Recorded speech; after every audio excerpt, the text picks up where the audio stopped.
71వ జాతీయ వన్యప్రాణి వారోత్సవాలు ఘనంగా ముగిశాయి. జాతీయ వన్యప్రాణి వారోత్సవాల సందర్భంగా పాఠశాల, కళాశాల విద్యార్థులకు నిర్వహించిన వివిధ పోటీల్లో విజేతలకు కాకినాడ జిల్లా అటవీ శాఖ అధికారి ఎన్ రామచంద్రరావు బహుమతులను అందించారు. 71వ జాతీయ వన్యప్రాణి వారోత్సవాలు పురస్కరించుకుని నిర్వహించిన చిత్రలేఖనం, వ్యాసరచన పోటీల్లో విజేతలుగా నిలిచిన విద్యార్థులకు చొల్లంగి సిబిఐటిలో జరిగిన వారోత్సవాల ముగింపు కార్యక్రమంలో కాకినాడ జిల్లా అటవీ శాఖ అధికారి ఎన్ రామచంద్రరావు చేతుల మీదుగా ప్రథమ, ద్వితీయ మరియు తృతీయ విభాగాల్లో విజేతలుగా నిలిచిన విద్యార్థులకు పాఠశాలల వారీగా, క్లాసుల వారీగా సుమారు 100 మందికి బహుమతులు ప్రదానం చేయడం జరిగింది.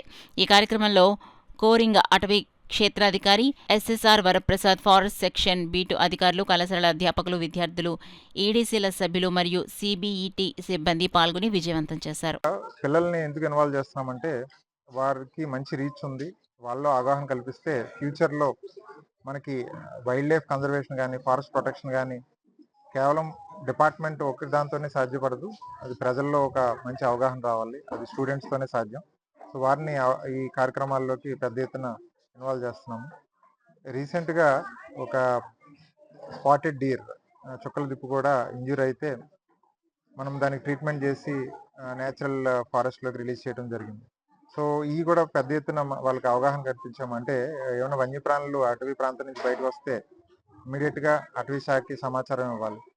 ముఖ్యంగా ఇప్పుడు జిల్లాలో పాము కాట్లు కానీ, లేకపోతే కోతుల అటాక్స్ కానీ ఎక్కువ చూస్తూ ఉన్నాం. సో దాని మీద కూడా ఇవాళ అవగాహన కార్యక్రమం చేపట్టడం జరిగింది. ఎప్పుడైనా పాములు ఇళ్ళ పరిసర ప్రాంతాల్లో కానీ, జనావాసాల్లో కానీ వస్తే వాటిని చంపకూడదు. వాటిని మాకు సమాచారం అందిస్తే రెస్క్యూ సిబ్బందిని పంపించి వాటిని రెస్క్యూ చేసి నియర్ బై ఫారెస్ట్ ఏరియాస్లోకి రిలీజ్ చేస్తాం. అలాగే కోతులు కూడా చాలా సందర్భాల్లో ఏం జరుగుతుందంటే వాటికి ఫీడింగ్ ఇస్తున్నారు. సో ఎప్పుడైతే వాటికి ఆహారం అందిస్తున్నారో, అది ప్రాసెస్ ఫుడ్ అందిస్తున్నారో, వాటికి అలవాటు పడి జనావాసాల్లోనే ఉంటాయి ప్రయత్నం చేస్తూ ఉంటాయి. సో వన్స్ అది అలవాటు పడిన తర్వాత వాటికి తగినంత ఆహారం దొరకకపోతే మనుషుల మీద అటాక్ చేస్తూ ఉంటాయి. సో అలాగా వైల్డ్ లైఫ్కి మనము ఈ ఫీడ్ అన్నది అందించకూడదు. అది కూడా అటవీ సంరక్షణ చట్టం ప్రకారం అది నేరం అవుతుంది. దాని మీద కూడా అవగాహన కల్పించాము. మనము దీనికి వైల్డ్ లైఫ్కి ఏమైనా చర్యలు చేపట్టాలంటే ముఖ్యంగా వాటికి కావాల్సిన ఆవాసాలని మనం ప్రొటెక్ట్ చేయాలి. అలాగే పెద్ద ఎత్తున కోతుల విషయానికి వస్తే పెద్ద ఎత్తున పండ్ల చెట్లని మనం పెంచాలి.